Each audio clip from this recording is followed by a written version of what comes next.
কাকে চান স্যার? এটা কি অ্যানিদের বাড়ি? জি স্যার। উনি কি বাসায় আছেন? জি আছেন। আপনি কে? আমার নাম সানি। আসসালামু আলাইকুম স্যার। ওয়ালাইকুম সালাম। আপার রোজ আপনার কথা কয়, আপনি আসছেন কিনা? আসেন স্যার, ভিতরে আসেন। আপা, তুই সানের কথা ভুলে যা। মনে কর ওটা একটা অ্যাক্সিডেন্ট। No, never. ও আমার প্রথম ভালোবাসা, আর মেয়েদের জীবনের প্রথম ভালোবাসা ভোলা যায় না। আরে আপা, ও যদি সত্যি তোকে ভালোবাসতো তাহলে নিশ্চয়ই আসতো। তুই তোকে ঠিকানা দিয়েছিস, কই এলো?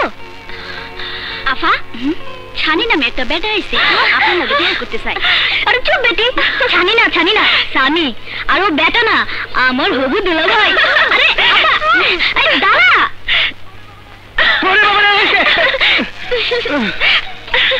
Hello hello hello hello hello hello.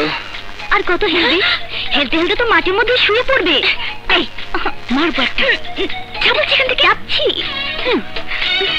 আমি জানতাম তুমি আসবে। তুমি আমার ভালোবাসা, তোমার কাছে না এসে কি আমি পারি? তা ঠিক হবু দুলা ভাই, তবে প্রেম করার জন্য এই জায়গাটা ঠিক না। তুই চুপ কর। বাবা এখন বাড়িতে নেই, থাকলে আমি ভয় পাই না। তোমাকে বাবার সামনে নিয়ে বলবো, বাবা মেক মাই লাভ সানি।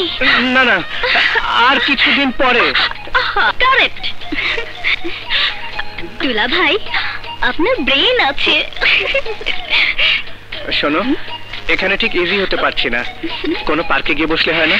কেন হবে না? আমিও তো তোমাকে নিয়ে নির্জন পার্কে গাছের তলায় বসে গল্প করতে চাই। চলো। আরে আসো। কোথায় যাচ্ছে সেই কাপড়ে? একটু স্মার্ট হয়ে ভালো কাপড় চোপড় পরে। ও তাই তো, তুমি একটু বসো, আমি এক্ষুনি আসছি। আমাকে কেমন লাগে? কি বিপদ আবার? আরে আপা তো আছে।